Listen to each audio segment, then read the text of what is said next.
Hello, my fellow readers. It's iDark Symphony 777 with another fan fiction review. As always, the link to the story in the description below. Please like the video, subscribe to the channel, click on that bell for notifications. Leave a comment in the comment section below on your thoughts on the story. And finally, this is my opinion. My opinion is not indicative of everyone in the world, so please respect that. So, I got two stories today. The first one is Destined Love by Amethyst Beloved. It is a card captor Sakura story. And I admit I never even heard of this story. I know it's influential. When I did research on it, it's like, it's that because when it comes to like the magical girl stuff, there's like four names you need to know. Sailor Moon, Madoka Magica, Precure, and Cardcaptor Sakura. And again, the other time when I found out when researching Cardcaptor Sakura, I found that there's like a girl that falls in love with a teacher, and the manga has the teacher fall in love with her back, and the kid is like 10 years old. It's just very creepy. It's like they're like if they were like similar ages, like a year apart, fine, but 10? And then it was a mess. I did research. It was a mess, and I did not like what I did not like what I saw. I did not like what I saw. But I'm getting too off track here. Destined Love is not a good story. I'm sorry. It's not. It really isn't. I need to finish it because it's just really repetitive. It's not bad. It's just kind of just redundant a lot of the time. This is a story that really didn't need to be 9 chapters. It could just be one chapter. I poke ba. There you go. So what's the story about? Well, it starts out with a date between the main two characters, Sakura and her boyfriend Sayorin. Sayorin? I have no idea how to pronounce that name. It's right here.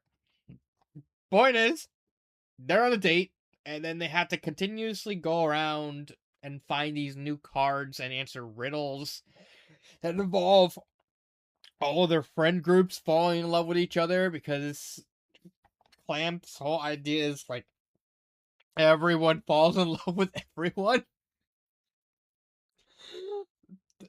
They have a weird philosophy when it comes to like romance. Like it kind of it kind of stops being funny when a 10-year-old dates a teacher or falls in love with a teacher. It's really weird. Oh yes, it's a very it's a very repetitive story. There's not much going on when it comes to the plot. It's just find card, get riddle. Riddle has to do with another one of their friends that falls in love with another character, and the card is based off that, and then they find the card,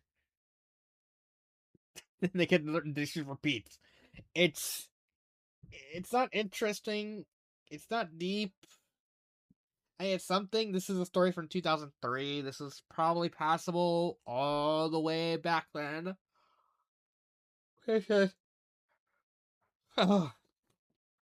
Probably when like fan fiction didn't really have that many ways of formatting things and all that. It's just really redundant. I'm sorry. I'm also sounding tired. It's like 12:30 at night, and I spend like the whole day fixing my damn computer and trying to keep it from bricking. Uh, I don't really have much to say about this. I don't even. There's barely even any character development from like the 4 or 5 chapters I read. There's just nothing. It's. I mean, it's formatted fine enough. Again, this is more of an age thing rather than like a quality thing. I don't really have anything to say about it. So I'm just gonna move on to the next story, which is SCP for Sports Codename Gensokyo. This was the more interesting story of the two. I like SCP. I really do. I like certain SCPs. There's a lot of them, if you know what SCPs are. And of course, it's crossover with Toho. Yes. uh, but this story's not that great either. It's not.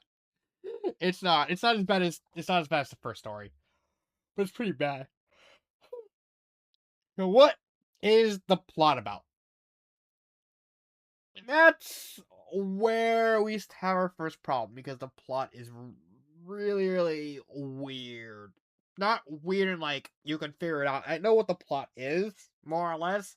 It just it just goes about in like a very poorly done SCP sort of way. Because here's the thing with the story. This story, the author Monkeys D decides to format the entire story like a bunch of SCP reports. Basically, how SCPs are done are just you get the SCP name, you get the object class, Keter, Elucid. I'm trying to remember what the other names are. I know there's a couple. Thalid, I think it's one of them. You get a containment procedure which just describes how you house the specific SCP. For instance, the incredibly hard to kill reptile, I think it's 682. He's just continuously kept in a vat of acid because that's the only way they can keep him from like getting like the resistance stuff and activating his ability. They have to keep pressuring on that. You get a description and you get a various amounts of like information about the SCP and everything related to it. Specifically, chapter 1 is basically just Yukari. It's just the Gap Tag. Uh that's fine because I get the authors going for like trying to traditionally go for how SCP is formatted. I get that. However, the author's very poor at it. It's very poor at it. To put this in perspective, to kind of show you what I mean, I do have a separate page of my favorite SCP, and I'm going to describe what Yukari's procedures, and I'm going to describe what that SCP's procedures are to kind of tell you how how poorly this story's formatted is. As a blank, as an incident blank, which resulted in the contaminated breach of several SCPs incidents housed in Site 17 SCP-5 4527 is to be treated as hostile to all Foundation forces and all sightings of SCP-4572 or SCP-4527-A are to be reported and logged until a future date in which Foundation can suppress SCP-4527's innate abilities and stop it from making and fleeing through SCP-4527. For instance, 4527 is Yukari, 4527-A is the gaps that she summoned in order to transport everyone and do all the Yukari stuff. Prior to Incident Blank, SCP-4527 was contaminated in a standard humanoid containment cell with one standard camera hidden in the light fixture in the ceiling as it destroyed the previous visible one. SCP-4527 was to be fed twice daily with food taken from Site 17 cafeteria delivered by site security, although SCP-4527 later claimed it did not need food or drink to sustain itself. It liked to eat every once in a while. That's also grammar error right there. One guard is to be stationed by the cell door to alert security. A senior researcher or site director should SCP-4527 generate an incident of SCP-4527-A and breach containment. Standard procedure for ring containment was the alerted senior researcher or site director within personally requesting SCP-4527 to please return to its cell, which it complied with roughly 40% of the time. If refused, SCP-4527 would retain the containment on its own within an hour after exploring Site 17. Site personnel were advised to engage in conversation with SCP-4527 if approached and to avoid speaking to the Foundation. Personnel were asked to intervene with SCP-4527, attempt to contact any other SCPs after incident 4527-8. So that's very basic. So here's the thing with SCP. SCP tends to be very, very thorough. If you're gonna write like an SCP article, you have to be very meticulous. Case in point, my favorite SCP, SCP-3000, otherwise known as Anadosesha, which is a gigantic several 100-mile eel. Let's see. Yeah, it's Thamia. Yeah, which is a Thamia. Okay. The area containing SCP-3000, currently a region of the Bay of Bengal roughly 300 kilometers in diameter, is routinely patrolled by Foundation naval vessels. Under no circumstances are civilians allowed to attempt deep-sea exploration or diving efforts into the quarantine area. Individuals believed to have contacted SCP-3000 are to be contained, quarantined, and processed at Site-151. Individuals affected by the anomalous properties of SCP-3000 are to be held in containment indefinitely. The Foundation submarine SCP-F Emeridia is a monitored location of the foremost section of SCP-3000, currently located within the Genghis Fan, roughly 0.7 kilometers beneath the bay. The Emeridia is tasked to carry out the Aztec Protocol, and staffing regulations on board the vessel are subject to the guidelines of that protocol. For a full description of the Aztec Protocol, see Addendum 3000.2. There is no currently known cure for exposure to SCP-3000. As such, affected individuals should be contained and quarantined for further evaluation. Individuals stationed aboard the SCP-F Emeridia are not permitted to leave the vessel, except for the purpose of carrying out the necessary procedures of the Aztec Protocol. Individuals who leave the vessel without proper authorization are to be considered lost. Under no circumstances should any individual interact with SCP-3000 without authorization. See, it's very meticulous in how it words everything together. And that's why a lot of people like SCPs. They like the creativity of the various amounts of SCPs that are going on. Like, for instance, with SCP-3000, it's implied to be the bed of Vishnu, which is supposed to be like the Indian version of Jormungandr. Like, it's supposed to just, when all else dies, all that's left is Antennathesia. And when you interact with Antennathesia, it slowly warps your mind. Like, it's a sort of cosmic horror sort of sense. And that's what you should try to interact with certain SCPs. Not every SCP is like that. There are some SCPs that are more mundane, like the Plague Doctor or Hand-Drawn Cassie, which are more mundane, and they're just, they're more casual stuff that you can wrap your mind around. Like, but with and even with Yukari, it's like, okay, they're dealing with someone who they don't know how her powers really work, because Yukari's powers are like the most vague in the series, like one of the most vaguest in the Toho franchise, because manipulating boundaries. Okay, what can you do with that? I can just manipulate any boundary I want. How do you do that? I'm not telling. That's pretty much what the addendums here is. Like, they're just trying to figure out how Yukari's powers function so they can kind of better restrain her. And Yukari's like, I'm not telling. You're gonna tell us? I'm not telling. Well, we're gonna figure it out. I'm not telling. Nope. Go. It does feel very childish in terms of the plot, because the plot is basically just several reports. It's okay, it's Yukari, it's Sane, it's Satori. I do like the fact that I do like the neat touch that most of the rest of the plot is caused by a goddamn coffee machine SCP. Because he gets asked, it's like, SCP, we need to find something to kind of keep her powers from activating. And it's like, and then it leaves a note saying, don't ask for anything. Don't ask for this again. It only works once.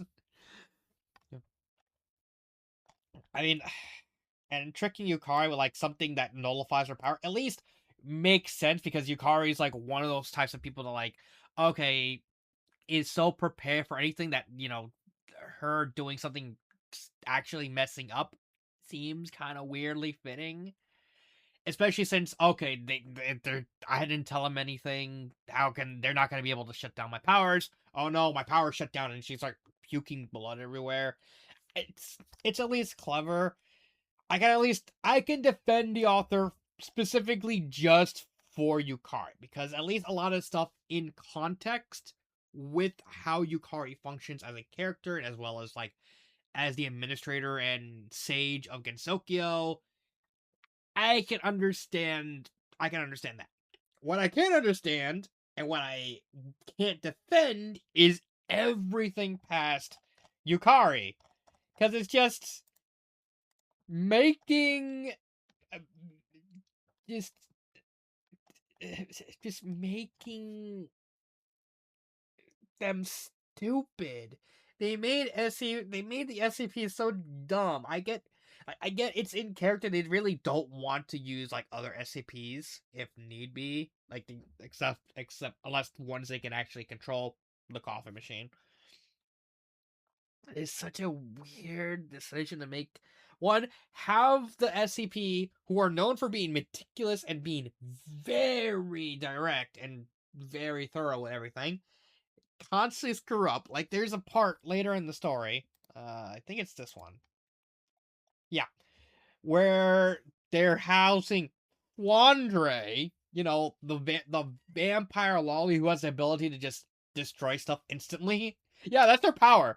She's just like, oh, I can just look at an eye and squeeze it, and then whatever the eye is in just go bye bye, just disintegrates into thin air. It's like it was never even there, and it's just and she basically just kills like half of the staff by herself. And it's like, no, we need to have her contained still, but she killed like half her staff, man. It's like, I don't care, keep her. And like they even realize, well, sunlight only really burns her, but doesn't really kill her. Silver doesn't really kill her. Eddie, like nothing really works. Do we need to keep her? So keep her. And, and they're like, okay. It's just, it's so stupid how you portrayed the SCP Foundation.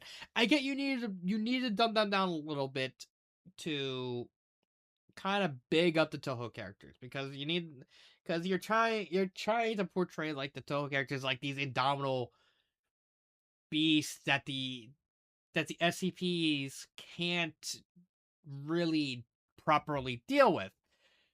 That works with Yukari. Again, that plays up the fact that Yukari's powers are very vague, and thus you can easily lead them up to interpretation. But then the second chapter has Oku, and all she does is leak radiation. They dealt with SCP dealt with radiation. They gave literally, I think, like one of the earliest SCPs like leaks radiation. Like I think it's like the mask, some kind of radiation from the mask. And then you have like the whole thing with the plague doctor with like the cure. It's like he's like I don't know. No, he doesn't count. The mask works better. It's just a weird decision, like to portray them as stupid throughout the rest of the story. Like it's one thing if throughout the plot, like Yukari is basically just manipulating. It's like, oh, I can find out these southern things and try to just manipulate everyone. No, you kind of portray Yukari as like an idiot too, especially at the end when Yukari makes it like a colossal assault on the SCP Foundation sites to get like the people who they locked up back. But it's like you could have just gapped. You could have just made a gap into their cells and gotten them out. Like you knew they were in there. Like you didn't need to do that, because it's like, oh, they still probably didn't figure out how Yukari's gaps worked. So you can easily just go in, grab them, leave. Oh, you just want to delete the evidence? Okay. Delete, like, you can just gap in there. Instead, the story just portrays her as just casually strolling into the database and just stick it in a USB that was given to her by Sumereko and just deletes it. It's like, oh, okay. And then leaves a note saying, don't bother us again. Otherwise, we'll make sure you don't exist anymore. It's so stupid. It's so it's it's so stupid how you managed to make both the SCP the utter imbeciles, and then you make Yukari an idiot at the end. When the whole thing is Yukari is supposedly a genius. And it's even better when you when they get when they just where she just tosses Seija out, like Seija from Double Dealing character. It's like, here you go. And she just gives up because she tries to escape, but like her power of being like reversing stuff like doesn't work. It's like, oh, we can contain this little bitch easily. It's like, ah! And then they get Sumereko, and it's like, oh, we got this weird high schooler girl, and then Okina shows up. It's like, oh, you done fucked up now. Just, it's funny. It's just funny how Sumereko is just like, okay, the author just writes Okina doing what Yukari should have done. Open the door right next to Sumereko. It's like, okay, we're out of here. Hey, you can't. Hey, bitch, I'm motherfucking Okina. Get out of this door. Knock your gas. And it's just really funny. I don't like I. It's just hard to justify the formatting of the plot because you really like if you wanted to copy the SCP's way of writing things. First off, do it properly. Second off, it really didn't need to be this. You could have just had it just be you. Honestly, the plot should have just been them monitoring Yukari and Yukari just messing with them. It's like just exploring the site, seeing the other SCPs, maybe run into the plague doctor. It's like, It's like you have I am the cure. Like, bye. And just leaving. It's like, hey, wait a minute. I'm the cure. I didn't cure you. Just have them watch Yukari just kind of mess with people. And then the ending could still just be just setting some of the characters, just messing things up. It's like, do not bother us. We won't bother you. It's just a simple way of. It was just a simple way of doing that. You didn't have to do the formatting. You didn't have to do the plot the way it was because you just made them too stupid. Just making in the and I'm only focusing so much on the plot because there's not really any characters because the story didn't really need character development because everything is just a bunch of files and reports. Thus, there's no way of actually getting character development and character arcs in this type of story, which is fine. You don't like this type of story doesn't really need character arcs or character development if the whole idea is just them monitoring Toho and just trying to figure out what they are and how they work. It's fine. Grammar. Again, this is going back to the formatting. You really did a piss poor job formatting it like SCP should be. It's just really bad. Same thing with the pacing. The pacing is really bad because you're not really keeping everything as meticulous as possible. Again, which is SCP's MO when you're writing an SCP article. It's just really bad formatting. It's honestly, it's one of the worst formatted stories I've ever read. It's just, So, yeah, would I recommend these stories? No and no. I can't. Do I have a favorite part? No. And probably the whole no, I don't really. Maybe Suwako showing up at the end and then it's like, I'm not gonna kill you. Summons a gigantic snake demon. Don't kill him, but if I'm not looking, I'm not saying you kill him. Goodbye. just just sticking the gigantic snake on them. It's like if you kill him, I'm not looking. It's just it's kind of funny. What would I change? Honestly, with this story, just make it either make it one very long date or just have each chapter be a date between each relationship. It'd become an anthology story, but I think this idea would just work better as an anthology story. Just my thought. And with SCP reports, this really needs to be reformatted. First off, and honestly, anything after that is just extra because the formatting is just the biggest issue. Make the SCP smarter. You can still have them get outsmarted by Yukari because again, Yukari's power just works very differently and all that. Uh, Maybe just have him focus on Yukari, be the only Toho character showing up. Maybe have Okina and Mamizu. At the very least, just have Yukari.